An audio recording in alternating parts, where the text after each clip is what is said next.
گزارا نہیں ہے. یہ ریاست ہے ہی نہیں, ہے ہی نہیں. یہ بدماشوں کا کھٹ ہے, بدماش ہے. کہ تمہارے نظر میں اپنے شہید کی کیا قدر و قیمت ہے, اور آپ نے وہاں سے کتنے شہداء کے جنازے وصول کیے, ذرا بتاؤ تو صحیح. پہلے صرف جنریشن زی نے للکارا تھا, اب جاوید ہاشمی, علی احمد کوٹ, مولانا فضل الرحمان اور کشمیری کھلم کھلا للکار رہے ہیں. تو سوچنے کا مقام ہے, مگر سوچنے کے لیے اپنے محدود ذہنوں سے باہر آ کر پاکستان کو مقدم رکھنا پڑے گا. یہی وہ کام ہے جو آج تک نہیں کیا. سردار امان آن فائر, کشمیریوں نے تنگ آ کر کہہ دیا ہمارا اس ریاست کے ساتھ مزید گزارا نہیں. یہ ریاست نہیں, بدماشوں, منشیات فروشوں کا اڈا ہے. پاکستان میں 99% منشیات فروشوں کے پیچھے پاکستانی فوج ہے. کلمہ پڑھ کر کہہ رہا ہوں, سردار امان کی باتیں عوام کی دل میں تیر ہو رہی ہیں. لا الہ الا اللہ محمد رسول اللہ. لوگوں, کلمہ پڑھ کے آپ کو یہ بات کہتا ہوں, پاکستان نامی ریاست میں جتنے منشیات فروش ہیں ان میں 99% کے پیچھے پاکستان کے فوجی ہیں.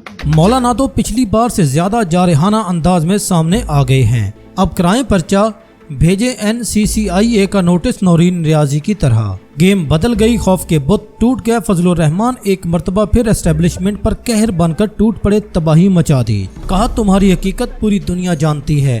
شہداء کی توہین, تذلیل اور توقیر جو تم لوگوں نے کی ہے وہ کسی اور نے نہیں کی. اپنے جرائم کو چھپانے کے لیے تم شہداء کی اوٹ میں چھپنے کی کوشش کرتے ہو. کرنل شیر خان کا جنازہ ہم نے ہندوستان کے اسرار کے بعد وصول کیا. تم نے اپنے شہداء ہندوؤں کے حوالے کیے. تم ان کے جنازے وصول کرنے کے لیے تیار نہیں تھے. تم نے اپنے شہداء کو ہندوؤں کے حوالے کیا اور وہاں سے ایک بیان آیا کہ ہم نے انہیں اسلامی طریقے سے دفن کیا ہے.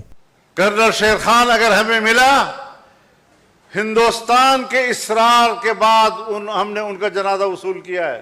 صافی کا مولانا سے سوال, کہا آپ کی گرفتاری کی باتیں ہو رہی ہیں, یہ بازو میرے آزمائے ہوئے ہیں. مولانا فضل الرحمان کو اسٹیبلشمنٹ نے آخری کوشش کے طور پر اس مقصد کے لیے لانچ کیا ہے کہ جاؤ اور جا کر اداروں پر تنقید کرو, ہو سکتا ہے قوم عمران خان کو بھلا کر مولانا کی جانب چلی جائے. اور اگر ایسا ہو گیا تو مولانا تو اپنا ہی بندہ ہے. لیکن نہ جانے یہ بے وقوف کیوں بھول جاتے ہیں کہ عمران خان ایک نظریہ ہے اور نظریہ ختم نہیں ہوتا بلکہ مزید پھیلتا اور پھولتا ہے. اور ویسے بھی قوم ان کے ہتھ کنڈوں کو اور مولانا کے وقتی ڈراموں کو سمجھ چکی ہے. فضل الرحمان اتنی سخت باتیں کر رہے ہیں کہ ایک لمحہ مجھے بھی احساس ہوتا ہے کہ مجاہد کھڑا ہو گیا. ذرا غور کرے نورین خان کا ایک انٹرویو, NCCIA کا نوٹس جاری. اگر مولانا فضل الرحمان کے گھر دعویٰ ابھی بولا جا چکا ہوتا, ان کے گھر پر آنسو گیس ورکرز کی ٹھکائی, JUIF کو چھوڑ دینا, اگر یہ تمام چیزیں ہونا شروع ہو چکی ہوتی یا 2-4 دن میں ہو جائیں تو میں مان جاؤں گا مولانا فضل الرحمان واقعی مجاہد ہے اور کھڑا ہو گیا ہے. لیکن اگر ابھی بھی جلسوں کی اجازت مل رہی ہے تو پھر یہ میچ فکس نہیں تو پھر کیا ہے. اگر یہ سچ ہوتا تو عمران خان کے ساتھ جو کچھ ہوا ہے اس سے آدھا فضل الرحمان کے ساتھ ہو چکا ہوتا. ڈاکٹر شہباز گل کا تبصرہ.